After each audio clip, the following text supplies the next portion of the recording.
I found a quick fix, but it is a temporary one because the solution is not complete. The problem was with this Python library that allows you to convert text to Morse and Morse to text. The conversion from text to Morse was correct, but the problem was when we converted Morse to text, we had an issue.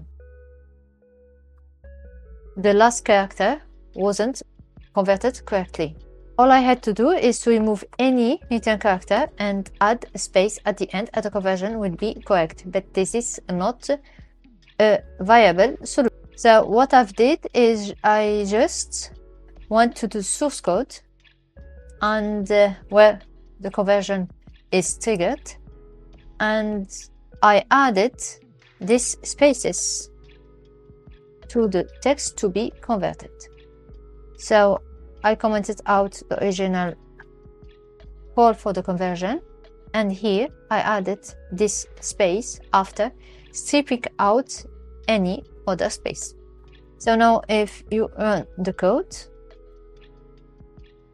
you will not have to add a space at the end of any phrase. It will be added automatically.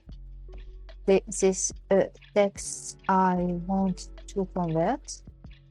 If I copy to the board and then paste it, it works. Thank you for watching and see you in the next video. Bye.